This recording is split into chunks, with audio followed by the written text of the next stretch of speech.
Hello friends, this video on electric charges and fields part 14 is brought to you by examfear.com. No more fear from exam. Please make sure that you have watched all the videos till part 13 before going ahead with part 14. The problem says that a polythene piece rubbed with wool is found to have a negative charge of 3 into 10 to the power minus 7 coulomb. Estimate the number of electrons transferred. So what is this? This is nothing but charging by rubbing. You remember, right? So when you rub an insulator with an object, due to rubbing, charge comes into that uncharged object, right? So you have to estimate the number of electrons transferred, and that too from which to which, from where the electrons will get transferred to where. Is there a transfer of mass from wool to polythene? Now let us solve it. So it says that first you have a polythene. Let us suppose this is a polythene piece and this is your wool. When both are rubbed together, it is found that the wool is found to have a negative charge of 3 into 10 to the power minus 7 coulomb. So wool has a negative charge of 3 into 10 to the power minus 10 coulombs. That means wool becomes negatively charged, right? The question itself is answering itself. So the wool is becoming negatively charged, correct? So if wool is becoming negatively charged, that means electrons are coming to the wool, right? So the electrons, so the first part of the question is already answered in the question itself. First part asks, from which to which, from where to where the electrons are getting transferred? Electrons are getting transferred from polythene to wool, because since electrons are coming to wool, that is why I am extremely sorry. If you read the question, the polythene piece rubbed with wool is found to have a negative charge of 3 into 10 to the power minus 7. So the polythene piece is the one which is acquiring a negative charge, right? So the negative charge is on the polythene piece, not on the wool. I am sorry. I am extremely sorry for this. So the polythene piece is gaining electrons. So the electrons are getting transferred from wool to the polythene.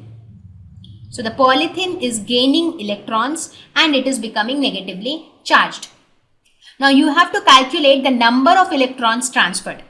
Now from quantization of charge, from the property called quantization, we know that any charge has to be equal to integral multiple of electronic charge, right? So this any charge here is the charge on the polythene piece. So what is the charge on the polythene piece? I am considering only the magnitude. The charge is 3 into 10 to the power minus 7. So this charge should also be equal to integral multiple of electronic charge. What is electronic charge? It is 1.6 into 10 to the power minus 19 coulombs. Therefore, N is equal to 3 into 10 to the power 7 divided by 1.6 into 10 to the power minus 19. So this comes out to be 2 into 10 to the power 12. That means these many electrons are transferred from wool to polythene, right? So the first part of the question is solved. Now let us look at the second part. It says, is there a transfer of mass from wool to polythene? So will there be a transfer of mass or only transfer of electrons? Yes, absolutely there would be a transfer of mass. Why so? Because what is the transfer that is taking place here? Electrons are getting transferred from wool to polythene. Now electrons are not massless particles. Electrons do have mass, right? What is the mass on each electron? Mass on an electron is 9 into 10 to the power minus 31 kg. However, the mass is very small, but still it is not massless, right? So if there are so many electrons, there are 2 into 10 to the power 12 electrons getting transferred. That means masses of so many electrons is also getting transferred. So what is the total mass that is getting transferred? Mass transferred will be equal to the number of electrons that is getting transferred into the mass of each electron.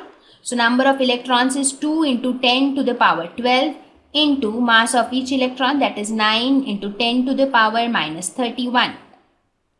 So this comes out to be 1.8 into 10 to the power minus 18 kgs.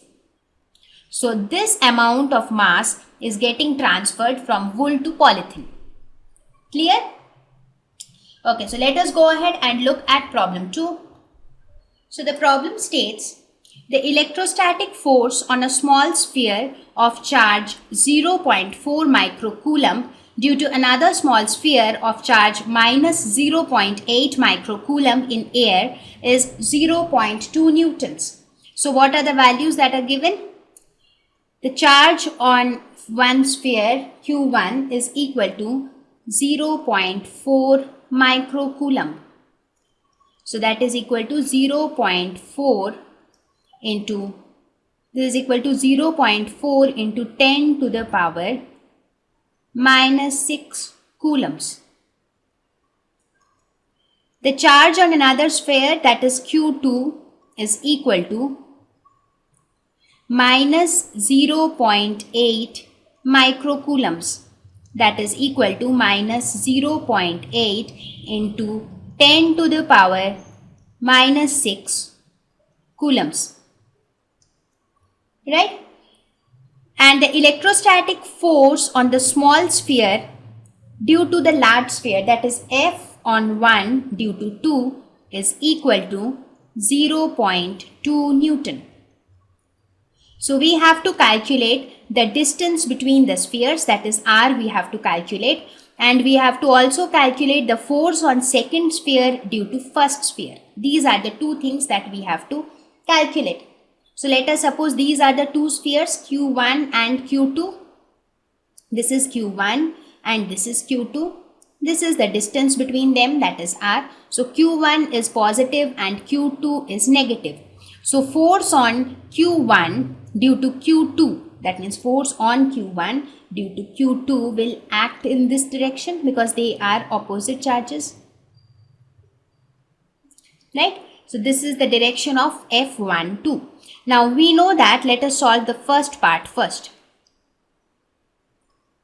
We know that force on 1 due to 2 is equal to K Q1 Q2 divided by R square. Right? So we'll put the values of Q1, Q2, K is already a constant, F12 is also given.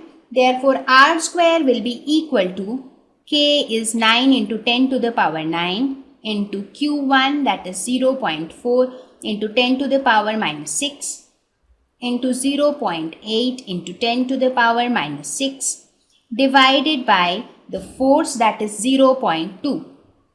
So this value R comes out to be 0.12 meters. So this is the distance between the two spheres. So the first part is solved. The second part asks, what is the force on the second sphere due to the first?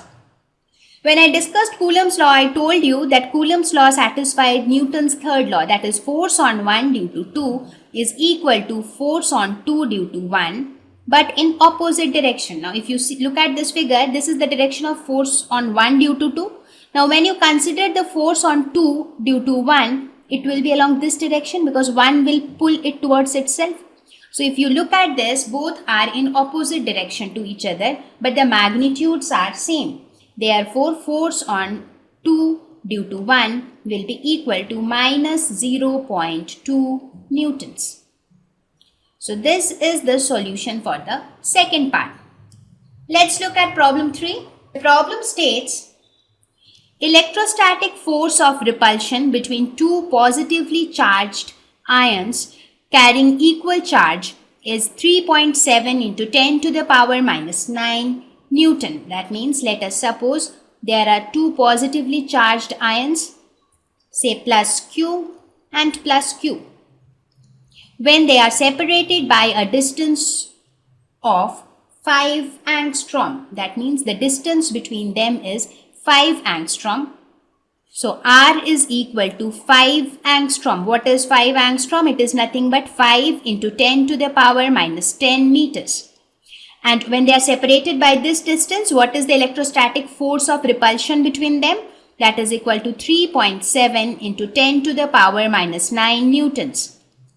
So we have to calculate how many electrons are missing from each ion, right? So in order to know how many electrons are missing from each of them, we have to calculate the charge on each ion, right? The question has already told that they are carrying equal charge, but it has not told us the value. So we will apply Coulomb's law, that is F is equal to K Q1 Q2. So both are Q, so this is Q square divided by R square. So from this we can say Q square is equal to F R square divided by K. So we put the value of F as 3.7 into 10 to the power minus 9. What is R square? It is 5 into 10 to the power minus 10 whole square divided by K. What is K? K is nothing but 9 into 10 to the power 9. So this value, from here we get the value of Q, that is the charge on each ion, as 3.2 into 10 to the power minus 19 coulomb. So this is the charge on each ion. Now you have to calculate how many electrons are missing from each ion. Now this is the charge that is existing on this ion. Now according to quantization, any existing charge has to be an integral multiple of electronic charge. So from this we can calculate the number n, that is the number of electrons which is missing from each ion. So n will be equal to Q divided by E. So Q is 3.2 into 10 to the power minus 19 divided by 1.6 into 10 to the power minus 19. So this comes out to be 2. So that means 2 electrons are missing from each ion, right? So if you look at this, solving problems are also not a very big deal. If you have understood what is Coulomb's law, if you have understood what is quantization, you can mix and match those concepts and you can very easily solve numericals. Thank you. Please visit examfear.com to watch free educational videos, try free online tests, get the best quality study materials, study from the best tutors and mentors, and much more. Thank you once again.